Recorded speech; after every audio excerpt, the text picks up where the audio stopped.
লিখব, কি করবেন? এরকম এক ভয়ঙ্কর পরিবেশে তিনি আল্লাহর কাছে দোয়া করলেন। আল্লাহর কাছে দোয়া করতে গিয়ে ইউশা বিন নুন সূর্যকে লক্ষ্য করে বললেন, ইন্নাকি মা'মুরাহ, এই সূর্য তুমি আল্লাহর আদেশে আদিষ্ট। ওয়া আনা মা'মুরুন, আর আমি ইউশা বিন নুন আল্লাহর আদেশে আদিষ্ট।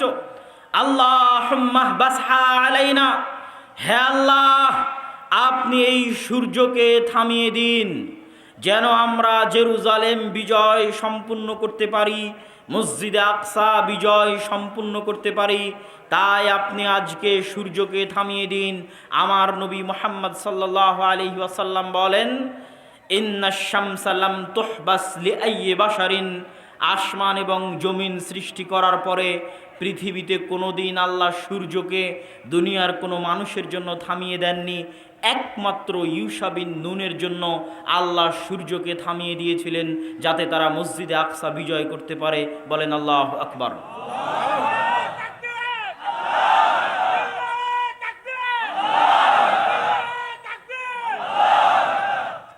মসজিদে আকসা বিজয়ের জন্য আল্লাহ সুবহানাহু তাআলা সূর্যকে থামিয়ে দিলেন। হাদিস সহিহ, বুখারীর হাদিস, ঘটনা সত্য। সম্মানিত উপস্থিতি, কিন্তু ইউশা বিন নুন, এবার দেখেন এই যে আপনারা আবেগে তাকবীর দিলেন, দেখেন কত বড় পৃথিবীর ইতিহাসের ঘটনা, অথচ এত বড় ঘটনার পরে এই কওম কত বড় নিমক হারামি করতেছে, যে আল্লাহ কোরআনে বলেছে তাদের নিমক হারামির কথা। কেন আল্লাহ তাদেরকে অভিশপ্ত বানিয়ে দিয়েছে, মাগদুব আলাইহিম কেন বানিয়ে দিয়েছে? চোখের সামনে দেখলো আল্লাহ সূর্য থামিয়ে দিয়েছে। এখন তারা বিজয়ী বেশে জেরুজালেমে প্রবেশ করতেছে, বিজয়ী বেশে। তো বিজয়ী বেশে যে জেরুজালেমে প্রবেশ করতেছে, তো আল্লাহ আদেশ দিচ্ছে, শোনো, এই দীর্ঘ আযাব শাস্তি, কতদিন ফেরাউনের অধীনে শাস্তি ভোগ করলা, তারপরে সিনাই মরুভূমিতে 40 বছর পাগলের মতো ঘুরলা, এখন তোমাদেরকে জেরুজালেম বিজয় করার তৌফিক দিলাম। যখন জেরুজালেমে প্রবেশ করবা, মাথা নিচু করে সুজ্জাদান, মাথা নত করে সিজদাবনত অবস্থায় জেরুজালেমে প্রবেশ করবা, আর মুখে বলতে থাকবা হিত্তাতুন হিত্তাতুন হিত্তাতুন। হিব্রু ভাষায় আমরা আরবিতে যেমন বলি আস্তাগফিরুল্লাহ আস্তাগফিরুল্লাহ আস্তাগফিরুল্লাহ, তো হিব্রু ভাষায় আস্তাগফিরুল্লাহ হচ্ছে হিত্তাতুন হিত্তাতুন হিত্তাতুন, মানে মাথা নিচু করে সিজদা অবস্থায় জেরুজালেমে প্রবেশ করবা আর মুখে বলতে থাকবা আস্তাগফিরুল্লাহ আস্তাগফিরুল্লাহ আস্তাগফিরুল্লাহ। কত বড় নিমক হারাম কওম! সবাই যে করেছে তা নয়, কিন্তু তাদের একদল মানুষ আল্লাহর এই আদেশকে লঙ্ঘন করে মাথা নিচু না করে আগে পিছন দিল জেরুজালেমে প্রবেশ করার জন্য। বলেন নাউজুবিল্লাহ। আল্লাহ কোরআনে বর্ণনা করেছে এই ঘটনা, ভাই আমি বলছি না, সব ঘটনা যা বলছে সূরা বাকারার মধ্যে বনী ইসরাঈলদের ঘটনা আল্লাহ বলেছেন। এই বিজয়ের পরে তারা পিছন সামনে দিয়ে মাথা উঁচু করে শহরে প্রবেশ করলো আর মুখে বলতে লাগলো হিনততুন। হিনততুন মানে হচ্ছে গমের দানা। হিনততুন মানে কি? গমের দানা। আর হিত্ততুন মানে আস্তাগফিরুল্লাহ। এই জন্যই এই যে ইতিহাস থেকে শিক্ষা, এই ইতিহাস থেকে শিক্ষা নিয়ে আমার নবী কি করেছিলেন, আগের আর একটা ইতিহাস থেকে শিক্ষা নিয়ে সাহাবীরা কি করেছিলেন, দুটোই বলি। বানু ইসরাঈল মুসা আলাইহিস সালামকে বললেন আপনি আর আপনার আল্লাহ গিয়ে যুদ্ধ করেন। বদরের দিন সাহাবীরা আল্লাহর নবীকে বলেছিলেন, মুসার কওম যেমন মুসাকে বলেছিল আপনি আর আপনার আল্লাহ যুদ্ধ করেন, আমরা আনসার আর মুহাজিররা আপনাকে বলবো না যে আপনি আর আপনার আল্লাহ গিয়ে যুদ্ধ করেন। আপনি আগুনে ঝাঁপ দিতে বললে আমরা আগুনে ঝাঁপিয়ে পড়ব, সমুদ্রে ঝাঁপ দিতে বললে সমুদ্রে ঝাঁপিয়ে পড়ব, জীবনে এবং মরণে আপনার সাথে। আল্লাহর নবীর সাহাবীরা আল্লাহর নবীকে বলেছিলেন ওই ঘটনা থেকে শিখে। এবার আমার নবী যেই দিন ফাতহে মাক্কা করছেন, ইতিহাস খুলেন, দীর্ঘ 10 বছর 12 বছর পরে যখন মুহাম্মদ সাল্লাল্লাহু আলাইহি সাল্লাম মক্কায় বিজয়ী বেশে প্রবেশ করছেন, তখন মুহাম্মদ সাল্লাল্লাহু আলাইহি সাল্লাম মক্কার সবচেয়ে উঁচা সাইড থেকে প্রবেশ করেছেন। তিনি নিজে বাছাই করেছেন যে মক্কায় তিনি নিচ থেকে উপরে উঠবেন না, মক্কায় তিনি উপর থেকে নিচে নামবেন। কোন দিক দিয়ে নামলে মক্কায় উপর থেকে নামা যাবে সেটা সেই জায়গা বাছাই করে তিনি মক্কার উপরের সাইড দিয়ে, এবার উট যখন ধীরে ধীরে মক্কায় নামতেছে তখন মুহাম্মদ সাল্লাল্লাহু আলাইহি ওয়াসাল্লামের মাথা উটের যে হাওদাজ থাকে সেই হাওদাজের উপর ঠেকিয়ে দিয়েছেন, সিজদাবনত অবস্থায় মুখে আল্লাহর জিকির আজকার এবং তাসবিহ তাহলিল পড়তে পড়তে মুহাম্মদ সাল্লাল্লাহু আলাইহি ওয়াসাল্লাম মক্কা শহরে প্রবেশ করেছেন। বলেন আল্লাহু আকবার। এটা হলো ইতিহাস থেকে শিক্ষা। তাহলে বনী ইসরাঈলের সাথে কি ঘটতেছে তা থেকে আপনাকে শিখতে হবে। এরা এই কওম আল্লাহর এত দয়া দেখার পর এত বড় নিমক হারাম কেমনে হয়ে গেল? এরা তো নবীদেরই সন্তান ছিল, কেমনে এত বড় নিমক হারাম হয়ে গেল, এত বড় নাশুকর হয়ে গেল কেন? তার কারণ আমি যখন মুসলমানদের অবস্থা দেখি যে মুসলমানেরা পৃথিবীতে কেন এত অধপতনে চলে গেল, এত নিচে নেমে গেল, তখন বিশেষ করে ইউরোপ সফরের পর আমার কাছে এটা পরিষ্কার হয়েছে বানু ইসরাইলের অবস্থা আর মুসলমানদের অবস্থা পার্থক্য কি। বানু ইসরাইল যে ওই যে ৩০০ বছর ফেরাউনের গোলামি করেছে, গোলামিতে স্বভাব নষ্ট হয়ে গেছে। কথা কি বুঝতে পারছেন? মানুষ যখন স্বাধীন থাকে, টাকা পয়সা থাকে, ক্ষমতা থাকে, তখন হৃদয় প্রশস্ত থাকে, হিম্মত উঁচু থাকে, অন্তর প্রশস্ত থাকে, হিম্মত উঁচু থাকে। যখন আপনি গোলাম, পালিয়ে বেড়াচ্ছেন, লুকিয়ে বেড়াচ্ছেন, খাওয়ার জায়গা নাই, থাকার জায়গা নাই, তখন আস্তে আস্তে অন্তর ছোট হয়ে যায়। ছোট হতে হতে তা আবার কত বছর? ২০০ থেকে ৩০০ বছর অন্তর ছোট হয়ে গেছে। অন্তর ছোট হয়ে চরিত্র বিকৃত হয়ে গেছে। ঠিক আজকের মুসলমানদের, সারা বিশ্বের মুসলমানদের যে অধপতন, তার কারণ হচ্ছে আজ থেকে ৬০-৭০ বছর আগে দুই একটা মুসলিম দেশ বাদে সবগুলো মুসলিম দেশ প্রায় ১৫০ থেকে ২০০ বছর ঔপনিবেশিক শাসন আমলের অধীনে ছিল, কলোনিয়াল সিস্টেম। আমরা ভারত, পাকিস্তান, বাংলাদেশ ছিলাম ব্রিটিশদের অধীনে ১৯০ বছর। আমাদের স্বভাব চরিত্র যে বিকৃত হয়ে গেছে, ওই ১৯০ বছর আগের যারা মুসলমান তারা আমার আপনার মতো ছিল না। ওই ১৯০ বছর আগের মুসলমানের হিম্মত ছিল, হৃদয় প্রশস্ত ছিল, লক্ষ্য স্থির ছিল। আমাদের চরিত্র বিকৃত হয়ে গেছে ১৯০ বছরে। গোলামি করতে করতে, ব্রিটিশদের গোলামি করতে করতে আমরা মেন্টালি জন্মগত বাই বর্ন গোলাম। আমরা এখনো ভারত, পাকিস্তান, বাংলাদেশের মুসলমানেরা জন্মগত গোলাম। ওই ১৯০ বছরের ট্রমা, কেউ যখন দেখে যে তার চোখের সামনে খুব ভয়ঙ্কর কিছু ঘটেছে, ও ট্রমায় ভুগে। তো মুসলমানেরা ওই ১৯০ বছর গোলামির ট্রমা থেকে বের হতে পারেনি। এটা আরও অনুভব করলাম কখন? যখন দেখলাম যে ফ্রান্সের রাজধানী প্যারিসের আইফেল টাওয়ারের সামনে রাত ১২টা-১টায় যারা সিগারেট খাচ্ছে সবই মুসলমান, যারা মদ এবং জুয়া খেলতেছে সবই মুসলমান। তো ওরা একটাও ইন্ডিয়া, পাকিস্তান, বাংলাদেশের মুসলমান নয়। তাহলে কোথাকার মুসলমান? ওই ফ্রান্স যেই দেশ শাসন করত ঔপনিবেশিক শাসন আমলে, ওই দেশের মুসলমান। আলজেরিয়া, মরক্কো, নাইজেরিয়া তথা আফ্রিকান কান্ট্রি ফ্রান্স শাসন করত। ফ্রান্স, ইতালি, স্পেন এরা আফ্রিকান কান্ট্রিগুলোকে ভাগ করে নিয়েছিল। তো ওদের চরিত্র এদের শাসনে বিকৃত হয়ে গেছে। এদের অধীনে ওরা ১৯০-২০০ বছর থেকেছে। এখন ওই ট্রমা থেকে ওরা বের হতে পারেনি, কেন? গোলাম। আমরা ১৯০ বছর গোলাম ছিলাম, এখনও আমরা ওই ট্রমা থেকে বের হতে পারিনি। আমাদের চরিত্র এই জন্য বিকৃত। তো ওরা ৩০০ বছর গোলাম ছিল ফেরাউনের, এই জন্য সকাল সন্ধ্যা নিমক হারামি করতেছে, ছোট লোকের মতো কথা বলতেছে নবীর সাথে আর আল্লাহ সুবহানাহু তাআলার সাথে। আমাদের অবস্থাও আজ অনুরূপী।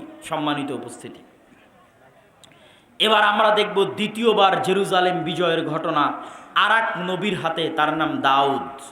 দাউদ আলাইহিস সালাতু ওয়াস সালামের নাম শুনেছেন? দাউদ আলাইহিস সালাতু ওয়াস সালামের হাতে জেরুজালেম বিজয়ের ঘটনা আল্লাহ কয়েক পৃষ্ঠা যাবত সূরা বাকারার মধ্যে বর্ণনা করেছেন।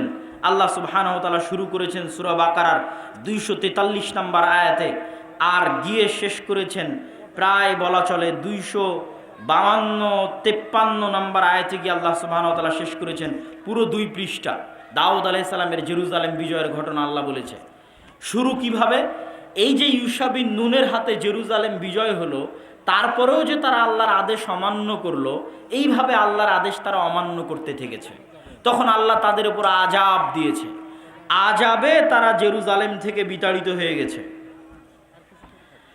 আযাবে তারা জেরুজালেম থেকে বিতাড়িত হয়ে গেছে। দেখেন, আজকে আপনাদের বলতে এবং ভাবতে কষ্ট লাগলেও আমরা মুসলমানেরা আযাবের মধ্যে আছি। কিসের মধ্যে আছি? আযাবের মধ্যে আছি। আমাদের চরিত্রের কারণে, আমাদের অভ্যাসের কারণে। মসজিদে আকসা আমাদের হাতে নাই, বাহ্যিক কারণ যেটাই হোক, অভ্যন্তরীণ কারণ হচ্ছে আমাদের আমল, উম্মতে মুহাম্মাদির আমল। বিমা কাসাবাত আইদিনা, আমাদের আমলে আমরা মসজিদে আকসা হারিয়েছি। আমাদের তাকওয়া, পরহেজগারিতার অভাব এবং গুনাহের কারণে আমরা মসজিদে আকসা হারিয়ে দিয়েছি। তো ওদের ওপর আল্লাহ আযাব পাঠালেন, জেরুজালেম থেকে বিতাড়িত করে দিলেন, ঘর বাড়ি ছাড়া হয়ে গেল। আজ আমাদের মুসলমান ভাইয়েরা ঘর বাড়ি ছাড়া আছে, মিলবে, একদম হুবহু মিলবে। ওই ঘর বাড়ি ছাড়ার কথা এটার মধ্যেও পাবেন। এই জেরুজালেমের কথাই বলবে যে কেমনে তারা ঘর বাড়ি ছাড়া হয়েছে। ঘর বাড়ি ছাড়া অবস্থায় জীবনযাপন কাটাতে কাটাতে ক্লান্ত হয়ে গেছে। তৎকালীন নবী শামুয়েলকে গিয়ে বলছে, আপনি আল্লাহর কাছে দোয়া করেন না, আল্লাহ আমাদের জন্য একজন শক্তিশালী বাদশাহ পাঠাক, যেন আবার আমরা জেরুজালেম বিজয় করতে পারি। আল্লাহ কিন্তু আমাদেরও শিখিয়ে দিয়েছে যে তোমরা দোয়া করবা সুলতানান নাসিরা, যেন আল্লাহ তোমাদের জন্য একজন শক্তিশালী বাদশাহ পাঠায়। হে আল্লাহ, আপনি আমাদের উম্মতে মুহাম্মাদিকে, ফিলিস্তিনকে, জেরুজালেমকে, গাজার মুসলমানদেরকে উদ্ধার করার জন্য শক্তিশালী শাসক পাঠান। বলেন আল্লাহুম্মা আমিন। এই দোয়া তারাও করেছে নবীর কাছে গিয়ে। আল্লাহ বলছে, আলাম তারা ইলাল মালাই মিন বানি ইসরাঈল মিন বাদি মূসা ইয ক্বালু লিনাবিয়্যিন লাহুম বা'আস লানা মালিকান নুকাতিল ফি সাবিলিল্লাহ। হে নবী, আপনি একটু আল্লাহর সাথে কথা বলেন, আল্লাহর কাছে দোয়া করেন, আল্লাহ আমাদের জন্য একজন বাদশা দিক, ওই বাদশার পিছনে আমরা যুদ্ধ করব। তো নবী জানতেন এই বানু ইসরাইলের স্বভাব, যে এরা কত বড় নিমক হারাম, এটা তিনি জানতেন। তো তিনি নবী উত্তরে কি বলছেন, হাল আসাইতুম ইন কুতিবা আলাইকুমুল কিতালু আল্লা তুকাতিলু। আরে আমি আল্লাহর কাছে দোয়া করে যদি একজন রাজা নেই, তারপরে তোমরা যে যুদ্ধ করবার গ্যারেন্টি কি? তোমরাই তো তারা যারা মুসা আলাইহিস সালামের সাথে যুদ্ধ করনি, তো তোমরা যে মুখ ফিরিয়ে নিবে এর কোনো গ্যারেন্টি আছে? তখন তারা উত্তরে বলছে, ওয়ামা লানা আল্লা নুকাতিলা ফি সাবিলিল্লাহ ওয়া ক্বাদ উখরিজনা মিন দিয়ারিনা ওয়া আবনাইনা। এই যে বাড়ি থেকে তাড়িয়ে দেওয়া, আরে আমরা কেন যুদ্ধ করব না? আমরা তো আমাদের বাড়িঘর ছাড়া হয়ে গেছি। আজকের মুসলমানেরা বাড়িঘর ছাড়া আছে না নাই ভাই? আজকের জেরুজালেমের, ফিলিস্তিনের মুসলমানেরা বাড়িঘর ছাড়া, ওই যুগের মুসলমানেরা বাড়িঘর ছাড়া হয়ে গেছে আল্লাহর আযাবে। আমাদের বাহ্যিক যে কারণই থাক, অভ্যন্তরীণ কারণ হচ্ছে আল্লাহর আযাব। তো আমরা তো আমাদের বাড়িঘর ছাড়া হয়ে গেছি, আমরা কেন যুদ্ধ করব না? অবশ্যই করব। আপনি আল্লাহর কাছে দোয়া করেন। ফালাম্মা কুতিবা আলাইহিমুল কিতালু তাওয়াল্লাউ ইল্লা কালিলাম মিনহুম।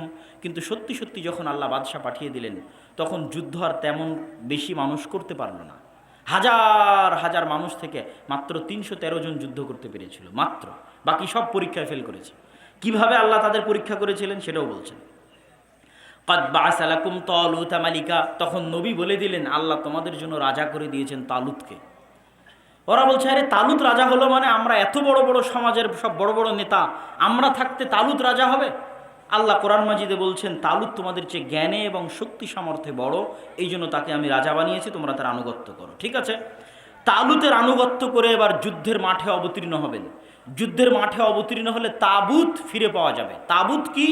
তাবুত হচ্ছে মুসা আলাইহিস সালামের লাঠি, তাবুত হচ্ছে মুসা আলাইহিস সালামের পাথর, যেই পাথর ফেটে ঝর্ণা বের হয়েছিল। ওইটা যারা জেরুজালেম থেকে এদের তাড়িয়ে দিয়েছিল, জুলিয়েট বাদশাহ, যার নাম আল্লাহ কোরআনে বলেছে জালুত, ওই জালুত নিয়ে চলে গেছিল। তো ওখান থেকে বানু ইসরাঈলরা বরকত পেত, বরকত লাভ করত। তো বলছে, যদি তোমরা এই যুদ্ধে বিজয়ী হও, তাহলে মুসার লাঠি আর পাথর পুনরায় তোমাদের ফিরিয়ে দেওয়া হবে, যাতে তোমরা বরকত লাভ করতে পারো। তো যুদ্ধের জন্য রওনা দিয়েছে। আল্লাহ পরীক্ষা স্বরূপ বলেছে, এই যুদ্ধে যাওয়ার পথে নদী আছে, নদীতে যদি পানি পান করো যুদ্ধে অংশগ্রহণ করতে পারবে না। নদীতে যদি পানি পান না করো যুদ্ধে অংশগ্রহণ করতে পারবে। ঠিক আছে, সবাই পানি পান করে নিয়েছে, 313 জন পানি পান করেনি। এই 313 জন নদী পার হওয়ার পর দেখছে বিশাল সেনাবাহিনী জালুতের। এত বড় বিশাল সেনাবাহিনীর সামনে 313 জন কেমনে যুদ্ধ করবে? কোরআনে আল্লাহ তারা বলছে, কোরআনে বর্ণনা করছে, তারা বলছে লা তাকাতা লানা আল-ইয়াওমা বিজালুতা ওয়া জুনুদি। এত বিশাল সেনাবাহিনীর সাথে আমরা 313 জন কেমনে যুদ্ধ করব?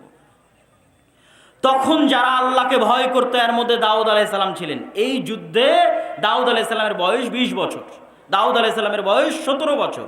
তো দাউদ আলাইহিস সালাম সহ আর যারা আল্লাহকে ঈমান আনতো, আল্লাহকে ভয় করত, ক্বালাল্লাযীনা ইয়াযুন্নুনা আন্নাহুম মুলাকুল্লাহ, যারা বিশ্বাস করত যে একদিন আল্লাহর সাথে সাক্ষাৎ হবে, মরলে আল্লাহর দেখা পাবে, তারা বলল, শোনো, কাম মিন ফিয়াতিন কালিলাতিন গালাবাত ফিয়াতান কাসীরা।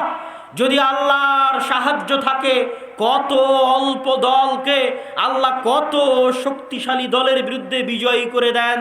যদি আল্লাহর সাহায্য থাকে, আল্লাহু মা'আস সাবিরিন, আল্লাহ ধৈর্যশীলদের অন্তর্ভুক্ত। বরং তোমরা আল্লাহর কাছে দোয়া করো। দোয়াও আল্লাহ বলেছে, তারা কি দোয়া করেছিল? রব্বানা আফরিগ আলাইনা সাবরান ওয়া সাব্বিত আকদামানা ওয়ানসুরনা আলাল কওমিল কাফিরিন। এই দোয়া তোমরা করতে থাকো, দোয়া করো এবং আল্লাহ ভরসা করে যুদ্ধে ঝাঁপিয়ে পড়ো। মাত্র 313 জন নিয়ে যুদ্ধে ঝাঁপিয়ে পড়লো বিশাল বাদশাহ জালুতের বিশাল সেনাবাহিনীর বিরুদ্ধে। দাউদ আলাইহিস সালাম নিজে হাতে বাদশাহ জালুতকে জবাই করেছিলেন, দাউদ আলাইহিস সালাম। এবং তারপরে আল্লাহ তাকে নবী বানিয়ে দিয়েছেন এবং তার সন্তান সুলাইমান সহ পৃথিবীর ইতিহাসের সবচেয়ে বড় সাম্রাজ্য জেরুজালেমে প্রতিষ্ঠা হলো। এটা জেরুজালেম দ্বিতীয়বার বিজয় হলো। প্রথমবার বিজয় করলেন ইউশা বিন নুন, দ্বিতীয়বার বিজয় করলেন তালুত। কিন্তু বাহিনীর মধ্যে ছিল দাউদ আলাইহিস সালাম, যিনি নিজে বাদশাহ জালুতকে হত্যা করেছেন এবং তিনি জেরুজালেমে বিশাল সাম্রাজ্য প্রতিষ্ঠা করলেন। তার সন্তান সুলাইমান পৃথিবীর ইতিহাসের সবচেয়ে বড় সাম্রাজ্য প্রতিষ্ঠা করলেন এবং জিনদের নিয়ে দ্বিতীয়বার মসজিদে আকসা তৈরি করলেন সুলাইমান আলাইহিস সালাম। তাহলে এবার দেখেন, এতক্ষণ যত ইতিহাস বলতেছি, যত নবীর নাম বলে আসলাম, সব মসজিদে আকসার সাথে, সব ফিলিস্তিনের সাথে।